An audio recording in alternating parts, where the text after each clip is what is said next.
이재명 대통령이 정무수석의 4선을 지낸 우상호 전 의원, 홍보수석의 이규현 전 JTBC 대표, 민정수석의 오광수 변호사를 임명했습니다. 이 대통령은 취임 11일 만인 오는 15일부터 주요 7개국 G7 정상회의 참가하기로 해 실용 외교가 첫 시험대에 오릅니다. 한편 이 대통령 사법 리스크 관련 법안 처리를 놓고 여야가 갈등을 빚고 있는 가운데 김용택 국민의힘 비대위원장이 선거법과 대북송금법 재판을 받을 건지 대답해달라고 이 대통령에게 공개 질의하기도 했습니다. 이종수 해설위원과 함께 관련 내용 짚어보겠습니다. 어서 오십시오. 네, 앵커 수고 많으십니다. 네, 오늘 오전에 또 인선 발표가 있었습니다. 일단 정무수석, 홍보소통수석, 민정수석을 임명했는데 이 관련 소식부터 먼저 정리해 주시죠. 네, 신임 정무수석에는 4선을 지낸 민주당의 우상호 전 의원이 임명이 됐죠. 네. 우상호 전 의원의 경우는 우상호 수석은 상당히 친화력이 있고 정무 감각이 뛰어나고 또 야당 의원들까지도 이렇게 두루두루 관계가 원만한 것으로 호평을 받고 있습니다. 네. 민주당의 원내대표를 지낼 때 박근혜 대통령 탄핵 때 비박계까지 이렇게 동참을 시킨 경험이 있어서 이재명 대통령이 앞으로 대화 관계에서 실력을 발휘할 것이다. 이런 기대감에 이렇게 인선이 이루어진 것으로 보이고요. 네. 그리고 이제 홍보소통수석에는 이규현 전 JTBC 대표가 발탁이 됐죠. 이 수석은 방송 탐사 보도의 개척자로 이렇게 정평이 나 있습니다. 이념 지향적이지 않고 상당히 합리적이어서 국민 소통을 원활하게 할 것이다. 이런 기대를 받고 있기도 하고요. 네. 그리고 이제 신임 민정수석에는 오광수 변호사가 기용이 됐는데 오 변호사는 이제 이재명 대통령과 함께 사법연수원 18기인데요. 오 수석의 경우는 이제 검찰 특수통 출신이거든요. 네. 근데 이제 지금 새 정부가 주로 하고자 하는 것이 검찰개혁, 사법개혁인데 민정수석이 중심에 서야 되는데 이게 부적합하다. 이런 전 법무장관을 지낸 추미애 의원 그리고 또 서영교 의원 이런 지적이 있긴 했습니다만 그대로 임명이 됐습니다. 관련해서 대통령실은 사법개혁이라는 것은 법으로 진행이 되는 것이다. 또 오수석의 의지를 확인했다. 이렇게 밝히기도 했죠. 네. 그리고 어제 이제 이재명 대통령이 민주당 지도부 만찬을 진행을 했는데 국민 한 분 한 분의 삶이 나아지는 것이 진정한 성공이라면서 경제 회복 그리고 사회 통합을 거듭 강조했죠. 네, 그렇습니다. 지금 이제 이재명 대통령이 한남동 관저에서 어제 대통령 대표 시절이죠. 민주당 네. 대표 시절에 함께했던 1, 2기 지도부들과 만찬을 했어요. 이 자리에서 지금 말씀하신 게 이제 당부한 내용이거든요. 네. 그래픽을 보시면은 참 어려운 시기를 함께 극복했다. 그리고 이제 국민 선택을 받았으니까 이제는 국민의 기대에 부응하는 것이 첫 번째 사명이다. 이렇게 책임감을 강조를 했어요. 네. 또 말씀을 또 이제 이재명 대표가 강조한 부분은 이제 우리 정치적 성과보다도 국민 한 분 한 분의 삶이 나아지는 것 이것이 진정한 성공이다 이렇게 역설을 했어요. 네. 참석자들이 한 목소리로 이재명 정부의 성공에 기여하겠다 이렇게 화답을 했다고 합니다. 이재명 대통령은 앞서서 지난 6일 김문수 후보에게 전화를 걸어서 이제 안부 인사도 건넸어요. 네. 그러니까 취임 후 줄곧 지금 국민 통합 행보를 이어가고 있습니다. 네. 그리고 이재명 대통령이 취임 2주도 되지 않아서 이제 G7 정상회의에 참석을 하게 되는데 정상 외교 무대에 이제 데뷔를 하게 되는 거죠. 그렇습니다. 이제 정확히 얘기하면 11일 만입니다. 취임한 지 11일 만에 이제 오는 15일부터 17일까지 캐나다 엘버타주에서 이제 G7 주요 7개국 정상회의가 열리는데 여기에 참가함으로써 이제 말씀하신 대로 정상외교 무대에 데뷔를 하게 되는 거죠. 우리나라가 G7 회원국은 아니지만 올해 의장국 캐나다가 우리나라를 초청을 했거든요.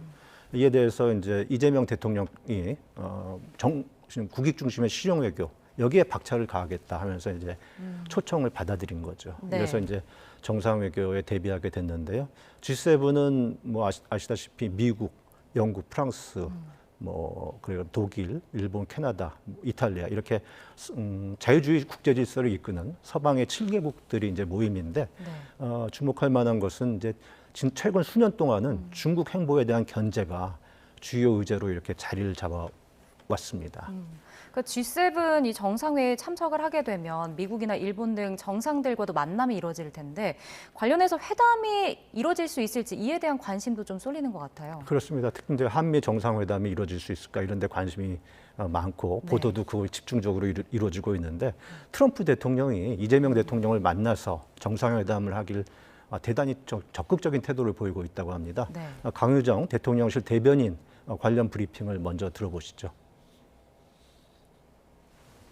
트럼프 대통령은 이재명 대통령을 방미 초청하며 다자회의 또는 양자 방문 계기 등 가급적 이른 시일 내에 만나기로 했습니다. 네, 이재명 대통령과 이제 트럼프 대통령이 그제 한 20분 동안 전화 통화가 이루어졌잖아요. 네. 그래서 보도에서 알려진 대로 이제 유세 중에 암살 위협을 받았다. 이걸 이제 공감대를 만들고 서로 자기 골프 실력도 이제 소개를 하면서 동맹을 위한 라운딩을 갖자. 상당히 격의 없이 이렇게 좀 친근한 대화가 오고 갔다고 합니다. 네. 실제로 트럼프 대통령은 일기 때 아마 가장 가까운 정상이 아베 당시 일본 총리였을 텐데 만날 때마다 골프 라운딩을 하면서 이렇게 뜨거운 브로맨스를 과시를 했었거든요. 네. 이재명 대통령이 이번에 그러니까 G7에서 트럼프 대통령과 별도로 정상회담을 가질 가능성도 있고요. 또 G7이 끝난 직후에 트럼프 대통령이 이제 방미 초청을 했잖아요. 네, 네. 그러니까 워싱턴에 가서 또 별도의 단독 정상회담이 이루어질 가능성도 배제할 수가 없는 거죠. 네. 이 대통령과 트럼프 대통령이 만난다면 뭐 관세 협상이나 뭐 방위비 분담금 증액 같은 논의가 이루어지게 되는 걸까요? 네, 일단은 이제 주로 관세 협상, 관세 문제가 이제 논의가 되겠죠. 네. 강유정 대변인 브리핑 관련 브리핑을 역시 들어보시죠.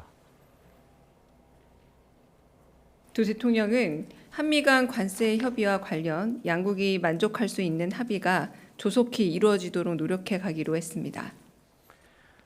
사실 트럼프 대통령이 이제 중국과 관세 전쟁을 벌였지만 이렇게 뭐 뚜렷한 성과를 거두지 못하고 양보를 많이 했기 때문에 우리나라를 이제 동맹이어서 우선 협상 대상국으로 이제 지정을 하고 어떤 협상의 본보기로 삼으려 하는 의도가 있습니다. 네. 하지만 이제 이재명 정부가 막 출범을 했으니까 서두를 수 없고 또 서두르는 게 바람직하지도 않아요. 그러니까 트럼프 행정부가 바라는 게 이제 우리나라에 대해서 조선업 협력 그리고 미국산 LNG 액화천연가스 수입 확대 네. 그리고 이제 사업성에 좀 의심은 있는데 이제 그 알래스카죠. 알래스카의 가스관 프로젝트 여기에 참여해달라 이런 것들을 바라고 있는데 네. 우리가 이걸 지렛대 카드로 활용을 해서 지금 이제 관세 25% 우리 부과하고 있잖아요. 철강, 알루미늄 50%로 올렸고 또 앞으로 이제 반도체 해갖고서 품목별 관세를 예고를 하고 있거든요. 네. 이제 이거의 관세율을 낮추거나 철폐하는 것이 이제 이재명 대통령과 정부의 이제 숙제로 지금 떠안게 된 거죠. 근데 이와 또 함께 지금 트럼프 행정부가 AI 대형 프로젝트를 지금 강조하고 있거든요. 네. 특히 최근엔 중동에서 했는데 또 그리고 미국 내 이제 원전 건설을 위해서 지금 규제를 많이 완화를 하고 있거든요. 근데 우리 원자력 기술이 굉장히 뛰어나잖아요. 그리고 가성비도 좋고 그러니까 이런 AI 프로젝트 참여라든가 또 원전 기술 수출 이런 분야도 이제 함께 좀 큰 틀에서 협상이 이루어져야 되지 않겠느냐 이런 지적들이 전문가들로부터 나오고 있습니다. 네. 그리고 G7에 이제 이시바 시게로 일본 총리도 참석을 하잖아요. 만남이 이루어질까요? 가능성이 있죠.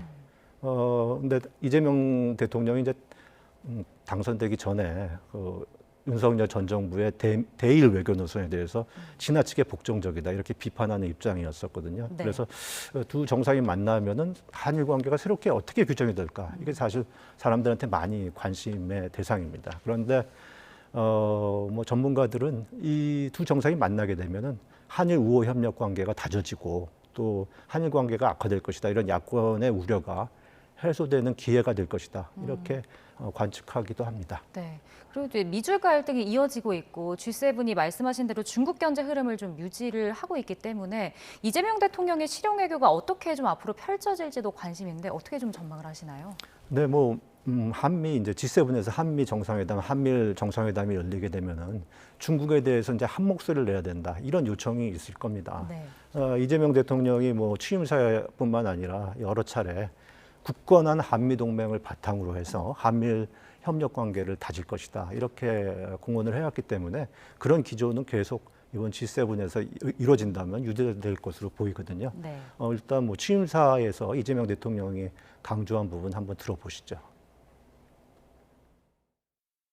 굳건한 한미 동맹을 토대로 한미일 협력을 다지고 주변 국가의 관계도 국익과 실용의 관점에서 접근하겠습니다.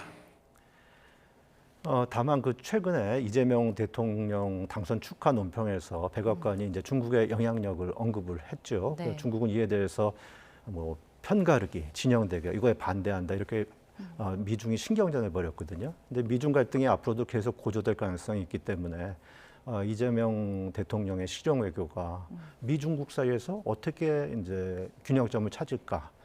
이런 게 계속 이제 시험대에 오를 것이다. 이렇게 볼 수가 있겠죠. 네. 예.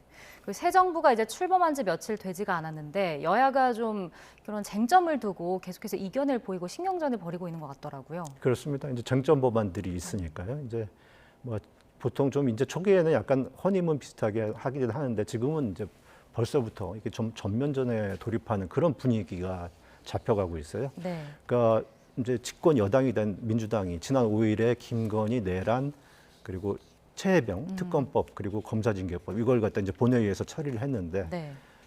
오는 12일이죠. 그러니까 이번 주 목요일이 이제 되겠네요. 이때 본회의에서 추가 법안을 이제 처리하려고 속도전을 내고 있습니다. 이제 12일 본회의에서 처리하거나 처리를 검토하고 있는 법안을 지금 그래픽에서 보시면 크게 보면 세 가지인데요. 네. 하나는 이제 형사소송법 개정안이에요. 그러니까 이게 대통령 당선이 되면은 이제 진행 중인 형사 재판을 중지하는 거죠.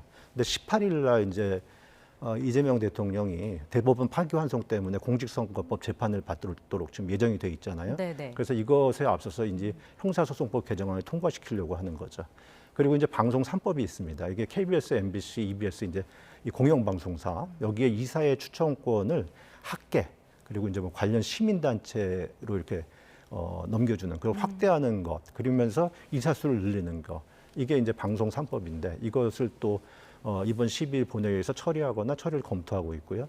또 한 가지는 이제 상법 개정안인데 네. 이게 이제 이사 충실 의무를 갖다 주주로 확대하고 그다음에 이제 전자주청을 도입할 수 있도록 하는 거였어요. 근데 이게 원래 거부권 윤 전 대통령이 이제 거부권을 행사하면서 이게 했는데 이번에 민주당이 더 권한을 이제 더 강화를 했어요. 그게 뭐냐면은 이제 최재주주 그리고 그 특수관계인 여기가 이제 감사위원을 선임하는데 그 의결권을 3%로 제한하는 거거든요. 이에 대해서 이제 국힘이 이제 강력하게 반대를 하고 있어요. 이를테면 네. 형사소송법 개정안 같은 경우는 이재명 대통령 셀프 면죄부 법안이다. 그리고 방송 3법은 공영방송 장악 시도다. 그리고 이제 지금 마지막으로 언급했던 상법 개정안의 경우 반기업적 포퓰리즘 법안이다. 네. 이렇게 이제 강하게 이제 여론전을 펴고 있죠. 오늘 오전에요. 김용태 국민의힘 비상대책위원장이 기자회견을 열고 네. 이런 뭡니까 형사소법 재판을, 개정안과 관련해서 이재명 대통령이 재판을 받겠냐 이렇게 이제 공개적으로 질의를 하고 나섰어요. 관련 발언 한번 직접 들어보시죠. 대통령은 취임 전 진행되어 온 재판을 면제받기 위한 자리가 아닐 것입니다. 대통령께서는 6월 18일로 예정된 공직선거법 위반 혐의 재판과 다음 달로 예정된 불법 대북송금 재판을 받을 의지가 있으십니까? 예, 김용태 위원장은 이와 함께요. 지금 내년 지자체 선거를 지금 비상체제로 치를 수는 없다. 그러니까 네. 당대표를 선출을 위한 전당대회를 9월 초에 치르도록 준비를 하겠다. 이렇게 얘기를 했고 지금 국민의힘이 대선 이후 내용 탄핵 찬성 세력, 반대 세력 간의 내용이 계속 이어지고 있고 뭐 그래서 당의 분열 조짐이 있고 한데 이걸 좀 수습하기 위해서 그러니까 지난번에 탄핵 반대를 이제 당론으로 채택했었잖아요. 이거를 무효하겠다 이걸 선언을 했어요. 그래서 과연 이 지금 정말 국민의힘의 당내 내용이 좀 수습이 될지 좀 지켜봐야 하는 상황입니다. 예. 알겠습니다. 오늘 말씀은 여기까지 듣겠습니다. 지금까지 이종수 해설위원과 함께했습니다. 고맙습니다. 네, 감사합니다.